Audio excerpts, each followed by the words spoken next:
So we're going to go through the proper starting sequence. Just as a reminder, turn our key, twist our e-stop on the control box, twist our e-stop on the handheld remote. I've already checked the hopper to make sure that there's nothing in there. So I'm ready to start my machine. Turn my key. Once it's running, I'm going to hit setup, panel operate, radio.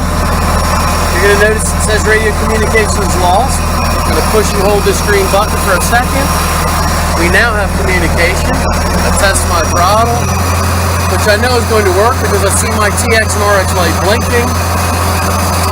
We are currently set for active program number 1, which means that my airlock is turning at 70% and our floor speed is at 40%.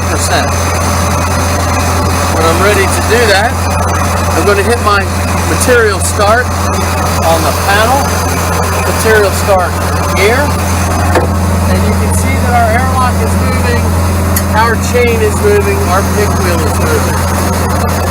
I can control all of these things.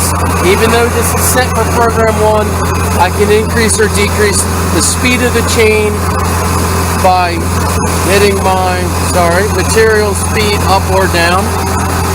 I can also start and stop my material from my handheld remote, which stops the airlock, stops the chain and pick wheel. I move my hose to the next bed, I'm ready to start again. I just hit start, my airlock starts, and about a second later my chain and pick wheel start.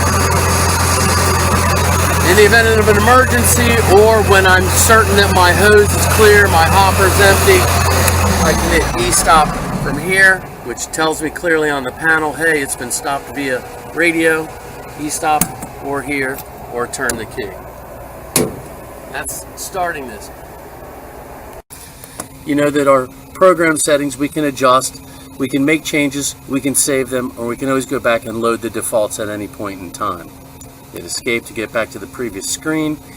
Our diagnostics is an often used button. Or check our engine parameters, which is what you would go into to get your engine hours and system hours and other things. We can do some various tests, airlock reverse test, our agitator reverse test. So again, from our control panel, we can go into our various areas like maintenance. We can check all these various functions. We can check our airlock, forward, reverse, agitator, forward and reverse. Tell us if our door switches are all right. We can check our floor, seat injection, forward and reverse. Go into other diagnostics, engine codes, engine parameters. But of course, the machine's going to have to be running for us to actually read some of these things. In any event, these are some of the diagnostics you can get from this control panel. So when we're running a very dry product, we probably want to utilize our dust control or liquid injection, which is this poly tank here that is plumbed to this needle valve here.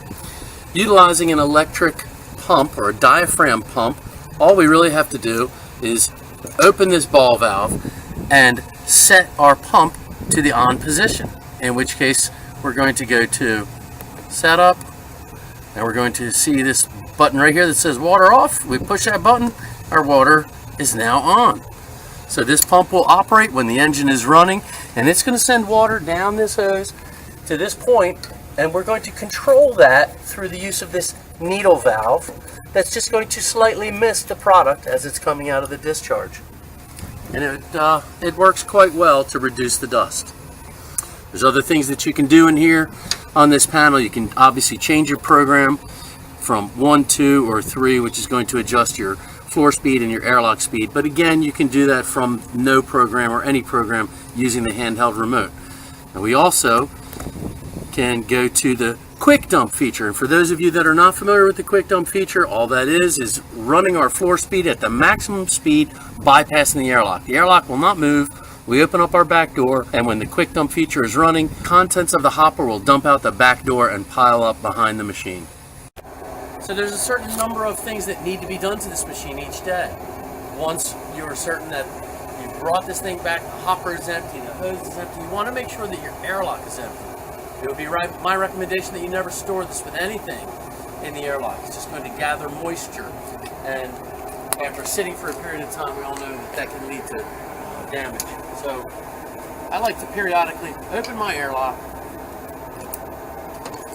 pull my gate up, and inspect.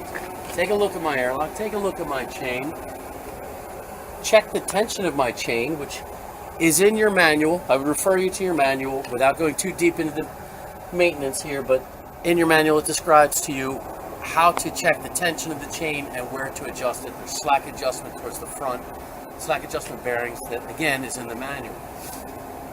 Close my door here, making sure that I close this properly to engage or depress my safety switches so that the next time someone starts this, it starts properly.